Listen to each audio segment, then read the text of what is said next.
ओम शांति। आज हम 8 जून 2023 की बाबा की साकार मुरली सुनेंगे। बाबा कहते हैं, मीठे बच्चे, जैसे बाप को सभी पर तरस आता, नफरत नहीं आती, ऐसे तुम बच्चे भी किसी से नफरत मत करो, रहमदिल बनो। प्रश्न: रहमदिल बाप का सारे विश्व के प्रति एक ही प्लान है, वह कौन सा? उत्तर: सभी मनुष्य आत्माओं को तत्वों सहित पतित से पावन बनाना, मुक्ति और जीवन मुक्ति का वर्षा देना, यह एक ही प्लान बाप का है। तुम बच्चे बाप के मददगार हो। तुम्हें पहले अपने पर रहम करना है, श्रीमत पर चल अपने को पावन बनाना है, फिर सभी को विकारों रूपी गंदगी से निकालने की सेवा करनी है। गीत है, कौन आया मेरे मन के द्वारे, पायल की झनकार लिए। ओम शांति। कौन आया? बाप आया। किसके पास? बच्चों के पास। बच्चे किसके पास आए हैं? बाप कहते हैं, मेरे पास। अब तुम सम्मुख बैठे हो, जानते हो बाप बहुत रहमदिल है। बाप जानते हैं कि इन हमारे बच्चों को माया ने बहुत दुखी पतित किया है। यह बच्चे नहीं जानते, बाप जानते हैं, तो बाप को तरस पड़ता है ना, नफरत नहीं आएगी। बाप कहते हैं, मैंने तुमको सुख के संबंध में भेजा था। 5000 वर्ष की बात है। फिर ड्रामा अनुसार माया ने तुमको दुखी किया। पहले तुम सतो प्रधान थे, फिर रजो तमो में आए हो। यह मैं जानता हूँ। तुम मेरे बच्चे हो, मुझे ही आना होता है तुम बच्चों को पावन बनाने, राज्य भाग्य देने। बच्चे भी समझते हैं बरोबर बाप आया है, प्रेम का सागर, शांति का सागर है, हमको सुख शांति की दुनिया में ले जाते हैं। बाप जानते हैं यह माया ही सबका बड़े ते बड़ा दुश्मन है, इसीलिए मैं आया हूँ। परंतु हूँ मैं विचित्र, इसीलिए मुझे पहचानते नहीं। आगे समझते थे कि श्री कृष्ण ने आकर राजयोग सिखाया, स्वर्ग का मालिक बनाया था, परंतु कब और कैसे बनाया यह नहीं जानते। अभी बाप को बहुत रहम आता है, क्योंकि जानते हैं बच्चे माया अर्थात 5 भूतों के वश हो पड़े हैं, परवश हैं। उनको अब लिबरेट करता हूँ। बाप कहते हैं, बच्चे अब मेरे कारण व इस भारत अथवा सारे यूनिवर्स के कारण तुम मेरी मत पर चलो, मुझे याद करो और रहम दिल भी बनो। सबको बाप का परिचय दो। जज लोग भी गॉड का कसम उठवाते हैं, परंतु क्यों, यह कोई नहीं जानते। गॉड है कौन? सिर्फ गॉड कह देते हैं। फादर शब्द भी है, जब कसम उठवाते हैं तो उनको समझ में ही नहीं आता है। कह देते हैं गॉड फादर का कसम उठाओ, परंतु फादर को तो जानते ही नहीं। अब तुम बच्चे जानते हो वह गॉड फादर है।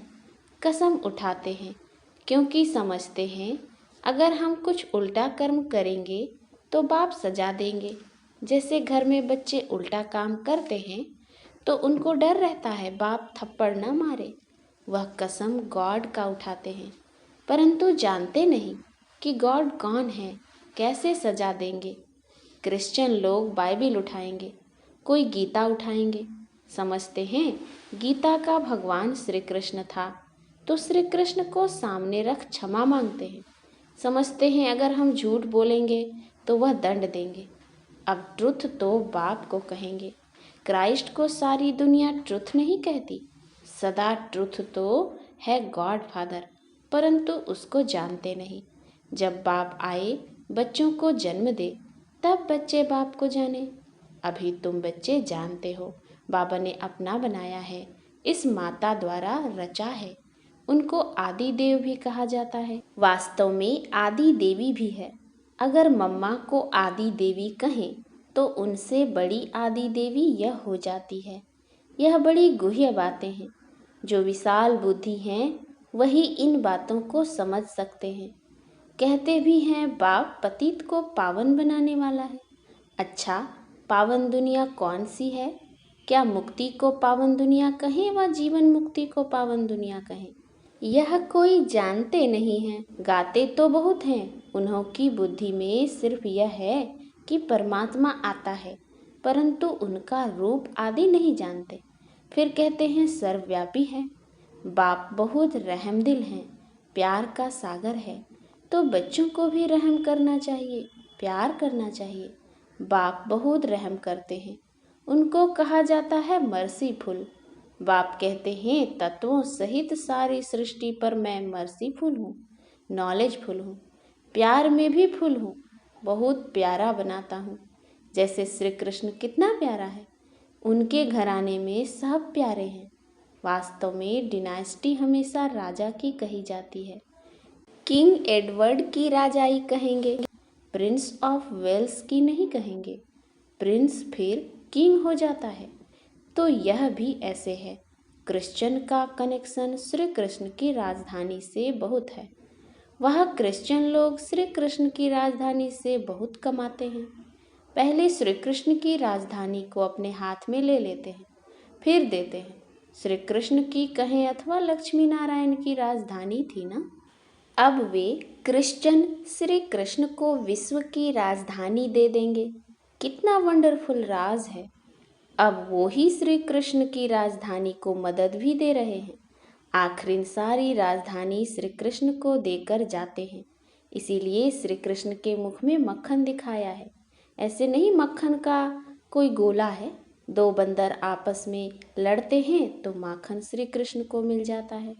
भाई नहीं लड़ते हैं, बंदर लड़ते हैं। 5 विकार भी बंदर में मशहूर हैं। अभी तुम श्री कृष्ण की डिनास्टी बना रहे हो। विश्व के मालिक बने का माखन तुमको मिलना है। लेन देन का अथवा कर्मों का हिसाब किताब कैसा है? क्रिश्चियन के भी कर्म देखो, राजधानी लेकर फिर वापस देना है। आपस में कितना लड़ते हैं। राजाई का मक्खन फिर भी तुमको मिलना है। तुम प्रिंस प्रिंसेस बन जाते हो। तुम बच्चों को भी बड़ा रहम दिल प्यार का सागर बनना है। नफरत नहीं लानी है। दुनिया में तो एक दो के लिए नफरत रखते हैं। यथा राजा रानी तथा प्रजा नंबरवार नफरत रखते हैं। आपस में लड़ेंगे मरेंगे। बाप बहुत अच्छी रीति समझाते हैं, इसमें घृणा की कोई बात नहीं। यह तो ड्रामा बना हुआ है। हर एक मनुष्य अपने को नीच पापी कहते हैं। मंदिरों में जाकर अपने ऊपर नफरत करते हैं। महात्मा को पवित्र समझ उनके चरणों में गिरते हैं। आप पावन हो, हम पतित हैं। इन सब बातों को तो बाप ही जानते हैं। मनुष्य गॉड फादर के नाम पर कसम उठवाते हैं, लेकिन वह भी झूठा कसम हो जाता, क्योंकि गॉड फादर को जानते नहीं। अगर गॉड फादर कह कसम उठाएं तो बुद्धि में आए कि उनसे तो हमको वर्षा मिलना चाहिए। स्वर्ग क्या होता है यह किसी को पता नहीं है। अरे तुम तो कहते हो फलाना मरा, स्वर्गवासी हुआ, तो कहाँ गया? कुछ भी समझते नहीं। बाप को कोई के लिए भी नफरत नहीं है, सब के लिए प्यार है। अभी तुम बच्चे सम्मुख हो, बच्चों को खास बाकी जनरल समझाते हैं। तुम बच्चों को पढ़ाकर जीवन मुक्ति देता हूँ और सबको मुक्ति धाम में ले जाते हैं। मेरा सब पर प्यार है। उस गवर्नमेंट के तो अनेक प्लान्स बनते रहते हैं। बाबा कहते हैं मेरा एक ही प्लान है, पतित मनुष्य को पावन देवी देवता बनाना। मनुष्य कहते भी हैं पतित पावन आओ, फिर उनको न जानने के कारण कह देते हम ही पतित पावन हैं। तो बाप समझाते हैं पहले तो बड़े ते बड़े चीफ जस्टिस की सर्विस करो। उन्हें समझाना चाहिए आत्मा का बाप तो एक है, उनका कसम तुम क्यों उठवाते हो? क्या कसम उठाने समय श्री कृष्ण याद आता है? क्रिश्चियन से पूछो कि क्राइस्ट याद आता है या गॉड फादर। जानते हो कि पाप करेंगे तो दंड भोगना पड़ेगा, परंतु बाप दंड कभी नहीं देता। वह करण करावनहार है, धर्मराज द्वारा सजा दिलाते हैं। गॉड तो मोस्ट बिलवेड बाप है। वह झूठे कलंक लगाते हैं कि बाप ही सुख दुख देते हैं, तो क्या बेरहम है? गाते भी हैं मर्सीफुल। बाप कहते हैं मैं कैसे बेरहमी करूँगा? माया ने तुम्हारे पर बेरहमी की है, मैं तो उनसे छुड़ाता हूँ। माया ने तुमको श्रापित किया है, यह भी खेल है। सुखधाम को दुखधाम होना ही है। भारत ही सुखधाम था, अब दुखधाम है। बाबा फिर सुखधाम का मालिक बनाते हैं, परंतु ऐसे थोड़े ही दुखधाम का मालिक खुद ही बनाएंगे। बच्चे कहते हैं बाबा प्यार का सागर है। बाबा आपकी श्रीमत पर चल हम अपने को पावन बनाएंगे, अपने पर रहम करेंगे। जितना टीचर से पढ़ेंगे उतना अपने ऊपर रहम करेंगे, नहीं तो नापास हो पड़ेंगे। अब तुम्हारी बुद्धि में अच्छी रीति नॉलेज है, तुम जानते हो नॉलेज फुल मर्सी फुल पतित से पावन बनाने वाला एक ही बाप है। तो उनकी मत पर चलना पड़े। अपनी मत माना रावण की मत। श्रीमत पर न चल अपनी मत पर व किसी मनुष्य की मत पर चलते हैं तो धोखा खा लेते हैं। श्रीमत पर कदम कदम चलें तो बेड़ा पार है। चढ़ाई बहुत ऊंची है। माया के तूफान किस्म किस्म के आते हैं, परंतु बाप को कोई पर नफरत नहीं है। बच्चों को भी ऐसा बनना चाहिए। अजामिल जैसे पापी तो सभी हैं। एक गीत में भी है ना कि मैं एक छोटा सा बच्चा हूँ। जैसे कहते हैं ना कि मैं एक मास का बच्चा हूँ। पुराने बच्चे तो आपके बहुत हैं जिनको आप पावन बना रहे हो, तो मुझ छोटे बच्चे को भी पावन बनाओ। तो कहते हैं कि श्रीमत पर चलो तो पुराने से भी अच्छी रीति आगे जा सकते हो। लिफ्ट भी तो मिलती है। देरी से आने से तुमको शक्तियों से योगदान मिलता है। शक्तियाँ भी नंबरवार हैं। ऐसे नहीं कहा जाता कि तुम शक्तियों से बुद्धि योग लगाओ, नहीं, शक्तियों से तुम शंख ध्वनि सुनो। बुद्धि योग बाबा से लगाना है। बाबा को याद करो तो विक्रम विनाश होंगे। ढिंढोरा पिटवाना है। यहाँ कोई अंधश्रद्धा की बात नहीं। कॉलेज में कोई अंधश्रद्धा नहीं हो सकती। यह है God fatherly university. Knowledgeful God father बैठ बच्चों को पढ़ाते हैं। तुम्हारी एम ऑब्जेक्ट है कि हम मनुष्य से देवता बनेंगे, वह मनुष्य से बैरिस्टर बनते हैं। तो बुद्धि योग बैरिस्टर के साथ रहता है, डॉक्टर के साथ नहीं रहता। यह भी कॉलेज है, न कि अंधश्रद्धा। एम ऑब्जेक्ट है। गॉड फादर हमको पढ़ाते रहते हैं। गीता में भी भगवानुवाच है, परंतु भगवान कौन है यह गीता वाले भी नहीं जानते। यह ब्रह्मा भी कहते हैं हम भी गीता पढ़ते थे। अभी के मनुष्य शास्त्रों को मानते नहीं।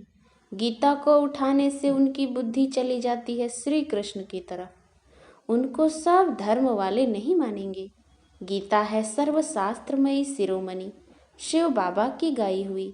गॉड फादर कहते हैं वह है स्वर्ग का रचयिता। तो बाप से तुमको स्वर्ग का वर्षा मिलना चाहिए या फादर के घर जाना है। भगवान पास जाना चाहते हैं, सब मुक्ति ही चाहते हैं। वह लोग जीवन मुक्ति से क्या जाने। बाप कहते हैं मैं तो पढ़ाता हूँ, मैं फिर सर्वव्यापी कैसे होऊंगा। सर्वव्यापी कहने से मुख ही मीठा नहीं होता। तो बच्चे यह बातें अच्छी रीति धारण करो और बहुत मीठे बनो। कोई से नफरत नहीं करनी चाहिए। सर्जन लोग होते हैं, किसको कैसी भी गंदी बीमारी होती है तो भी उसको तरस पड़ता है और सफा देते हैं। समझते भी हैं कुछ खराब काम किया है, उसका यह कर्म भोग है। बाप कहते हैं माया की परवेशता होने से मनुष्यों से विकर्म ही होते हैं और पतित बन जाते हैं। 5 विकारों को खराब समझते हैं, तब तो सन्यासी भी भागते हैं। पवित्रता का मान बहुत है, यह तो समझते हो। हम पहले देवताओं को नमन करते हैं, पीछे सन्यासियों को किया है, क्योंकि वे भी पावन बनते हैं। अच्छा, मीठे मीठे सिकिलधे बच्चों प्रति माता पिता बाप दादा का याद प्यार और गुड मॉर्निंग। रूहानी बाप की रूहानी बच्चों को नमस्ते। हम रूहानी बच्चों की रूहानी बाप दादा को याद प्यार गुड मॉर्निंग और नमस्ते नमस्ते नमस्ते। धारणा के लिए मुख्य सार। पहला, अच्छी रीति पढ़कर श्रीमत पर चल पावन बन अपने आप पर रहम करना है, कभी भी बेरहमी नहीं बनना है। दूसरा, किसी से भी नफरत या घृणा नहीं करनी है, बाप समान प्यार का सागर बनना है। वरदान, सूक्ष्म शक्तियों द्वारा स्थूल कर्मेंद्रियों को संयम नियम में चलाने वाले स्वराज्य अधिकारी भव। सबसे पहले अपनी सूक्ष्म शक्तियों की रिजल्ट को चेक करो, जो विशेष मन बुद्धि और संस्कारों पर पूरा कंट्रोल रखते हैं, उन्हें ही स्वराज्य अधिकारी कहा जाता है। यह सूक्ष्म शक्तियाँ ही स्थूल कर्मेंद्रियों को संयम और नियम में चला सकती हैं। जो अपनी सूक्ष्म शक्तियों को हैंडल कर लेते हैं, वह दूसरों को भी हैंडल कर सकते हैं। स्व के ऊपर कंट्रोलिंग और रूलिंग पावर सर्व के लिए यथार्थ हैंडलिंग पावर बन जाती है। स्लोगन, जिनके साथ 1000 भुजाओं वाला बाप है, वे कभी दिल शिकस्त नहीं हो सकते। अच्छा, ओम शांति।